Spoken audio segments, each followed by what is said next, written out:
اور نہاری کا نام سن کر باہر والے لوٹ لے جاتے ہیں. لوٹ لینا یعنی کہ باہر والے بہت پسند کرتے ہیں اس کو, یہ لوٹ لے جانا چاہتے ہیں, کھا لینا چاہتے ہیں.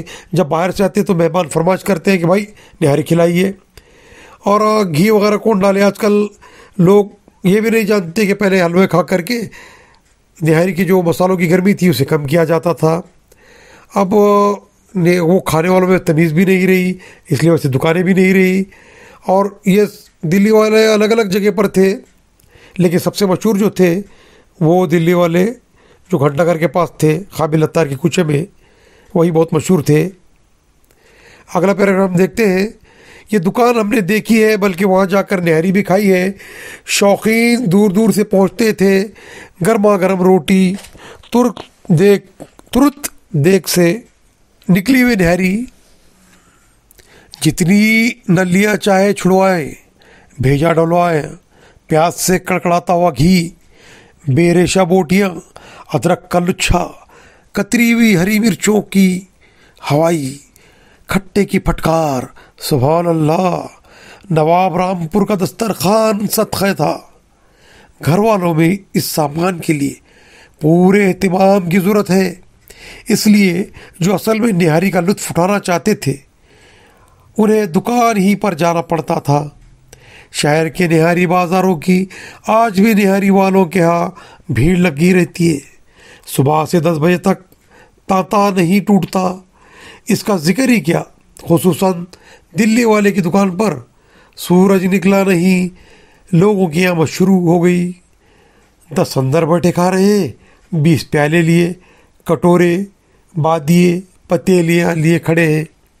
1 پیسے سے لے کر 2 روپے تک کے گاہک ہوتے تھے. لیکن مجال ہے کوئی ناراض ہو یا کسی کو اس کے مرضی کے مطابق نہ ملے. زیادہ سے زیادہ 9 بجے دیگ صاف ہو جاتی.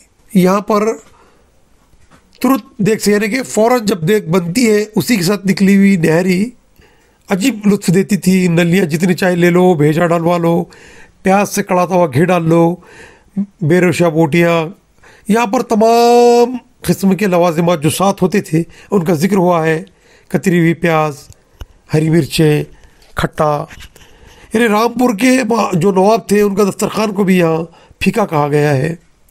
پورے اہتمام کے ساتھ اگر آپ جو نہاری کھانا چاہتا تھا اسے دکان پر جانا ہی ضروری تھا, کیونکہ گھر تک لے جانے تک یہ ٹھنڈی ہو جاتی تھی, وہ مزہ نہیں آتا تھا.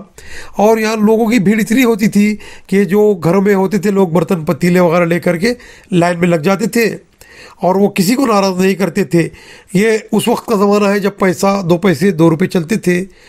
اس زمانے کی بات ہے کہ 2 روپے بہت بڑی رقم ہوا کرتی تھی, آج کے 200 روپے کے برابر ہے. اور 9 بجے تک تمام دیگ خالی ہو جایا کرتی تھی. اگلا پیراگراف دیکھتے ہیں. یہ دکاندار دلی کا نہاری والا کے نام سے مشہور تھا. اس کی آن کا کیا کہنا. سنا ہے کہ دلی کے ایک رئیس اس کی دکان کو خریدنا چاہتے تھے. 1000 کوششیں کی, روپے کا لالچ دیا, جائیداد کی قیمت دگنی اور چوکری لگا دی. یہاں تک کہ دکان میں اشرف بچھا دینے کو کہا. دوسرا ہوتا تو آنکھ بند کر لیتا. وہیں کہیں قابل اتار کے کوچے میں, بلی ماروں میں یا یار مان کے کوچے میں جا بیٹھتا. لیکن میاں دلی والے مرتے دم تک اپنی اسی آن سے وہیں بیٹھے رہے. ہم 5-4 دوست پیٹ بھر کر نہاری کے شوقین تھے. جاڑا آیا اور نہاری کا پروگرام بنا. یوں تو اتوار کو اتوار باری باری سے کسی نہ کسی کے گھر پر نہاری اڑائی کرتی تھی. لیکن ہر 15ویں دن اگر کوئی باہر کا مہمان آ گیا ہو تو اس کی معمول کے علاوہ بھی خاص دکان پر جا کر ضرور کھا لیا کرتے تھے. ہمارا دستور تھا. ہم پر کیا منحصر ہے.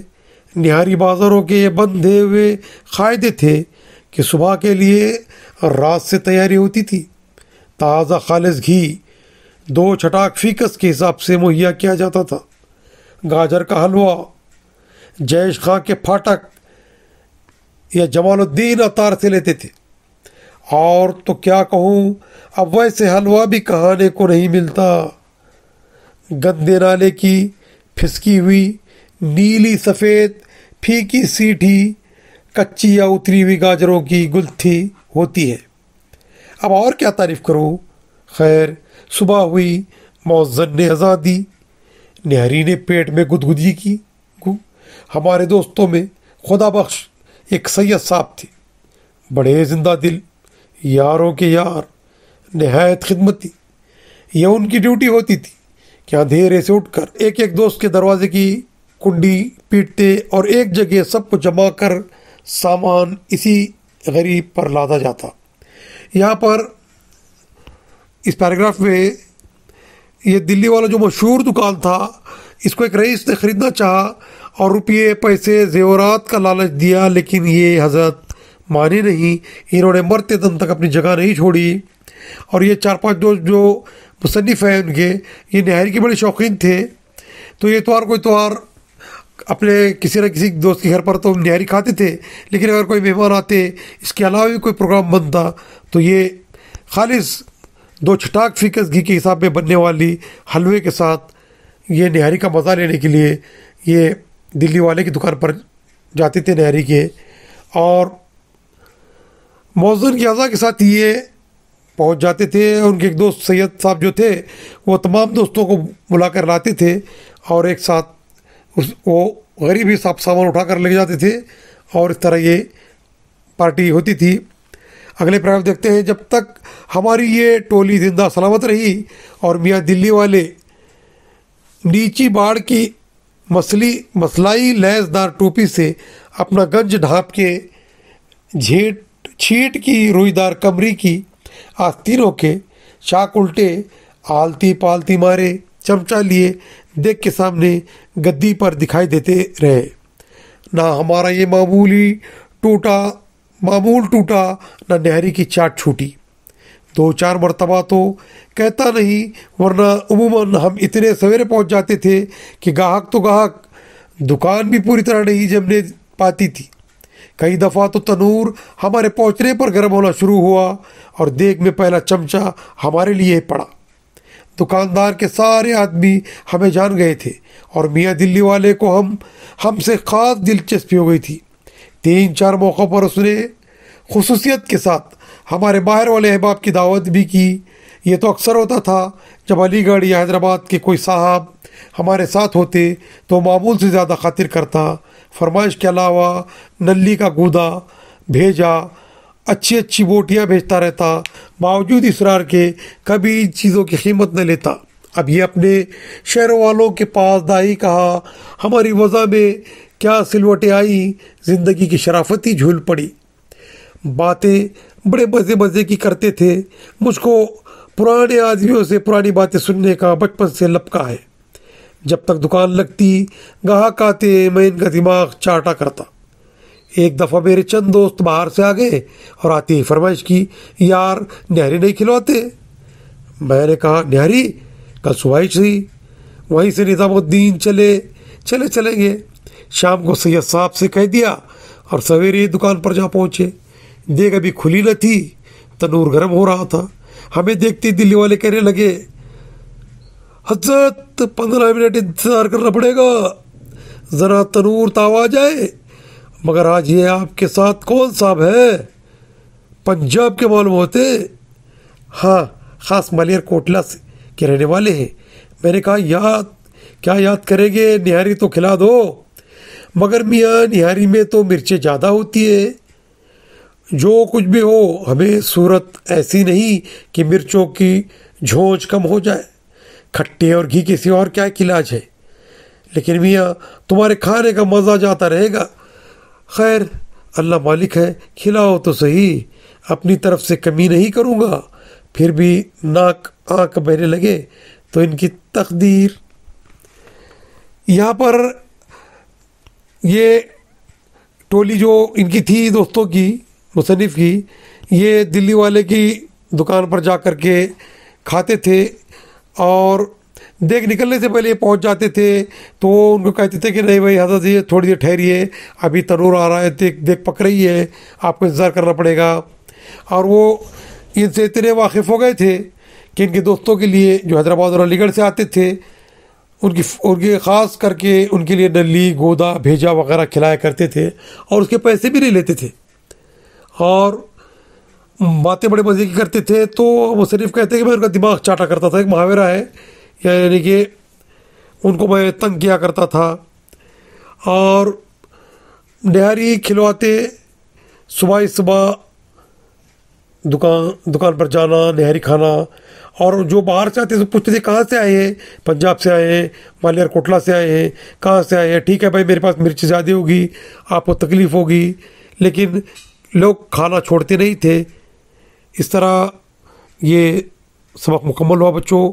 یہاں پر الفاظ کے معنی دیے گئے ہیں اور یہاں پر خاکہ دیا گیا مکمل کرنے کے لیے، اور مشق کی سرگرمیاں ہیں، ایک جملے میں جواب ہے. اور یہاں پر آپ کے لیے جان پہچان کی وجہ سے کچھ خاکہ دیا گئے ہیں.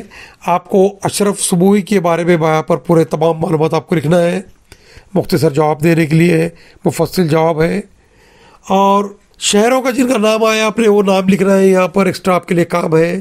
اب بول چال میں یہاں پر کچھ جملے جیسے منہ پیٹنا ہے، کلیجہ جلانا ہے، پیٹ میں گدگدیاں کرنا ہے، کنڈی پیٹنا ہے، دماغ چاٹنا ہے. یہاں پر جو یہ بول چال کے جو جملے آئے ہیں ان کو آپ نے یاد کرنا ہے. یہاں پر وسعت میرے بیان کی میں آپ کو وضاحت کرنا ہے. میزبان سلیقہ مند ہے تو خیر، ورنہ کھانے والوں کو منہ پیٹنا پڑتا ہے. یعنی کہ اگر میزبان اچھا خدمت کرنے والا ہو تو مہمان خوش ہوتے ہیں، ورنہ مہمانوں کا منہ بن جاتا ہے، ان کو اچھا نہیں لگتا ہے. اور یہاں پر اس طرح زور قلم اور سرگرمی دی گئی ہے. یہاں آپ کو لائبریری سے ملا واحدی کا چچا کبابی دلی والے پڑھنے کے لیے کہا گیا ہے. تو امید آپ یہ سبق دہرائیں گے. بچوں، آپ نے سبق دلی کا نہری والا دیکھا، اس کے سوال جواب دیکھیے. بچوں، الفاظ کے معنی میں ایک لفظ آیا، کمری آیا ہے. میں آپ کو پہلے بتا چکا ہوں، یہ جو میں نے پہنا ہے اس طرح کے کوٹ کو کمری کہتے ہیں. سبق کو بار بار دہرائیے، سوال جواب لکھیے، والدین کو سنائیے، اپنے دوستوں کو بتائیے. اور اب عید حال ہی میں ہوئی ہماری بقرعید کی عید، تو بہت سے گھروں میں نہری بنی ہوگی، یا اپنے دادی، نانی، چچی، خالہ سے کہہ کر کے نہری بنائیے، نہری کھائیے، اور الگ الگ چیزیں بنا کر کھائیے. عید کا موسم چل رہا تھا اور ہم اس موقع پر آپ کے لیے لے کر آئے تھے دلی کا نہری والا. گھروں میں رہیے، محفوظ رہیے. پھر ایک نئے سبق کے ساتھ پھر آپ کی خدمت میں حاضر ہوں گا. تب تک کے لیے اجازت دیجیے. اللہ حافظ.